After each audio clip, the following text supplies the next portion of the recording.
Good day everyone, I am Karen Joy A. Kirit, a second-year student of Bachelor of Elementary Education. In this video, I will discuss the individual differences in Unit 2, Learner-Centered Psychological Principles.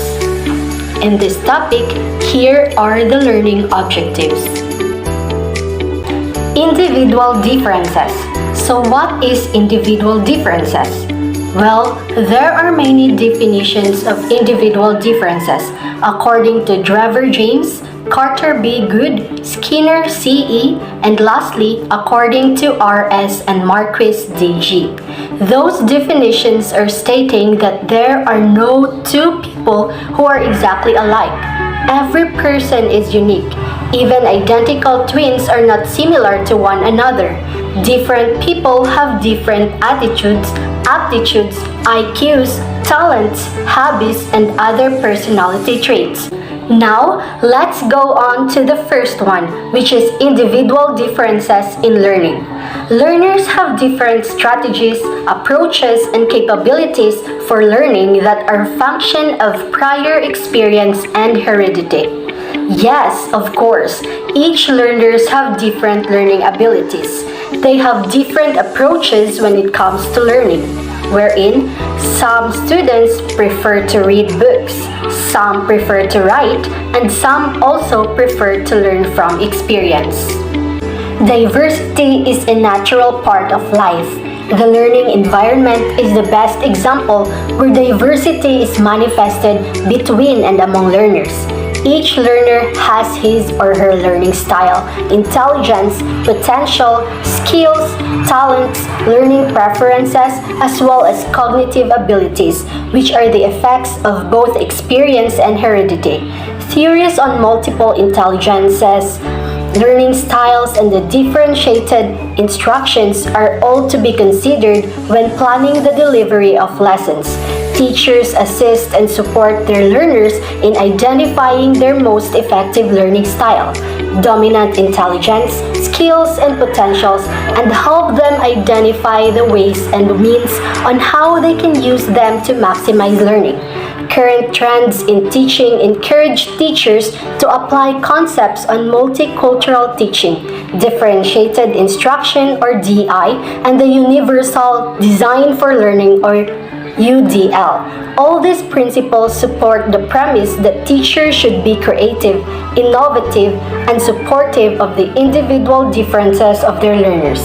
These trends in teaching offer various options and ways by which diversity can best be used for meaningful teaching and learning. There are areas or varieties of individual differences, and the first one is physical differences. Individuals differ in height, weight, color of skin, color of eyes and hair, size of hands and heads, arms, feet, mouth and nose, length of waistline, structure and functioning of internal organs, facial expression, mannerisms of speech and walk, and other such native or acquired physical characteristics. Yes, the physical differences plays a big role in identifying the learner's individual differences because their physical aspects matters. We should take into consideration that every learner is different. That's why we should make them feel that despite those differences, they are accepted and loved. The second one is mental difference. Individuals differ in intellectual abilities and capacities like reasoning and thinking, power of imagination, creative expression, concentration, and etc. On the basis of these differences, they are usually classified as idiot, imbecile, moron, borderline, normal, very superior, and genius. So considering the learner's mental difference is really a must because it will serve as our guide on knowing what teaching strategies should we use.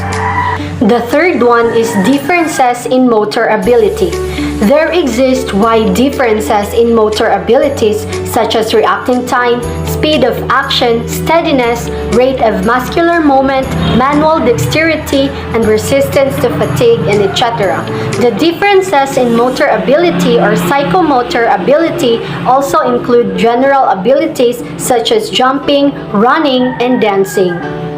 The fourth one is differences in achievement. Differences exist in achievement and in knowledge even among individuals who have almost the same amount of intelligence and have been subjected to equal amount of schooling and experience. The differences in achievement really exist because there are those learners who excel in their academics but poor in other activities. There are also learners who excel in the extracurricular activities but poor in academics. But overall, it depends on the learning situations and learning environment of the students. The fifth one is emotional differences. In some individuals, positive emotions like love, affection, and amusement and the like are prominent, whereas in some, negative emotions are more powerful. Some are emotionally stable and mature, while others are emotionally unstable and immature. The emotional differences among learners exist because every person feels many different emotions. When it comes to learning, some students have a positive impression to it, but some also have negative ones. That's why we should consider every learner's emotional differences.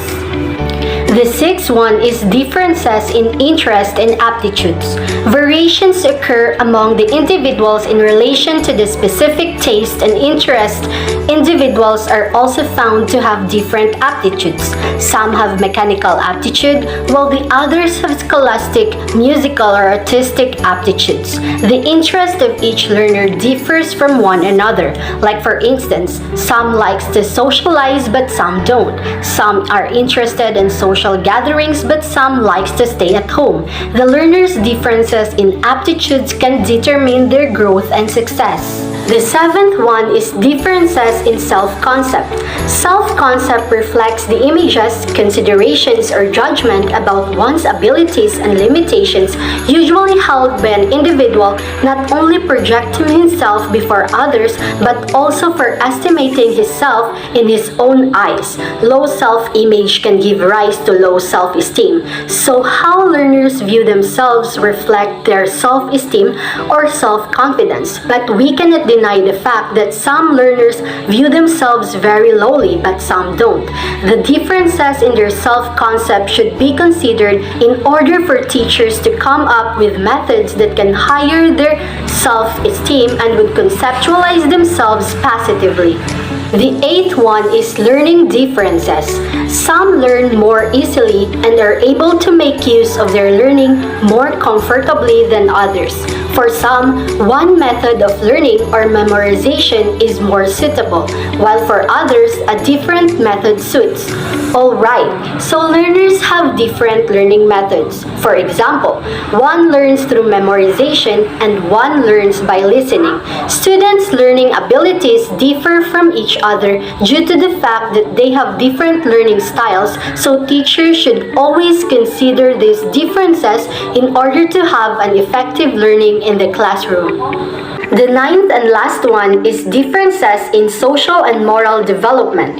Some are found to be adjusted properly in the social situations and lead a happy social life, while others are socially handicapped, unsocial, or antisocial. Similarly, people are found to differ in respect of ethical and moral sense. The differences in social and moral development affects the learner's way of learning, so by taking these differences into consideration, teachers can provide an unbiased way of teaching. There are also two factors affecting individual differences. Number one is heredity. Number two is environment. Heredity and environment play an important role in the development of personality and other qualities of every individual in the society. No person can be born without heredity, and genes cannot develop without proper environment. An individual's heredity is present since the moment of conception conception, and some environmental conditions also starts to influence every children.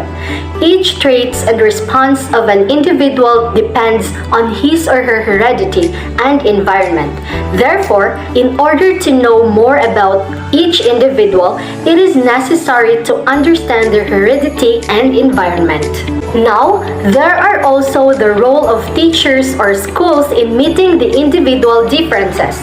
So, a teacher should be sensitive to individual differences. Yes, it is a must for teachers to be sensitive on the learners' individual differences in order for them to determine their strengths and weaknesses as a student. In doing so, teachers would be able to formulate strategies that can assess their students' individual differences. Second, a teacher's challenge is to acknowledge and celebrate the differences among children and work to maximize the growth in each child.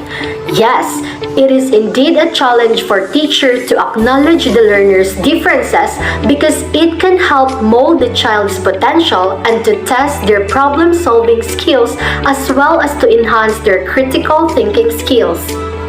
Let's proceed to the second one, which is learning and diversity. Learning is most effective when differences in learners' linguistic, cultural, and social backgrounds are taken into account. So that's why multicultural teaching is encouraged among teachers in order to assess the learners' differences in language, culture, and social background. Language can be a barrier in learning when learners cannot express themselves properly and when the learning material is not also related to their social context.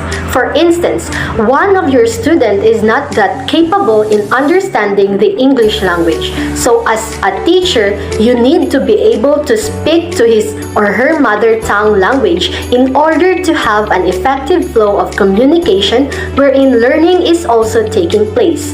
On the other hand, culture makes one person distinct from other people. That's why inclusive classroom is recommended because it welcomes and respects various differences in which it is being incorporated into the students' learning activities. In doing so, students will be able to feel comfortable and do not feel discriminated upon and ridiculed because of their uniqueness as an individual. When each learner feels valued, accepted, and appreciated for what he or she is, this affirmation contributes to a positive learning environment. At this point in time, let's proceed to the third and last one, which is standards and assessment. Setting appropriately high and challenging standards and assessing the learner as well as the learning progress, including diagnostic, process, and outcome assessment are integral parts of the learning process. As teachers, you need to have a standard for the learners in order for them to be challenged on exerting efforts and doing their best just to meet that standards you created. On the other hand, assessment and evaluation are essential parts of the teaching and learning process. The results of assessments conducted are used to gauge the learner's strengths, weaknesses, limitations, and areas of difficulties. Teachers can also determine what kind of support and scaffold the learners need. This process also includes knowing which instructional material would best assist a learner for better school performance. Assessing the quality on students' work is a crucial part of the teacher's role as a professional. Not only it's important to evaluate students' work accurately, but it is also vital to offer students feedback so that they can improve their academic skills and performance. The significance of individual differences in a learner-centered teaching. As teachers, we should consider the significance of a learner-centered teaching in order to assess the learner's individual differences as well as achieving an effective learning and teaching process. Moreover, it is very important to identify the student's strengths and weaknesses in order to apply the appropriate teaching strategies. Aside from that, we should also take into account that every student differs from each other. That's why some learns fast, some are learning in moderation, and some are learning slowly. So as teachers, embracing the learner's individual differences must be prioritized and practiced in the school premises. Thank you so much for listening, and I hope you learned something on my video. See you again next time. Bye!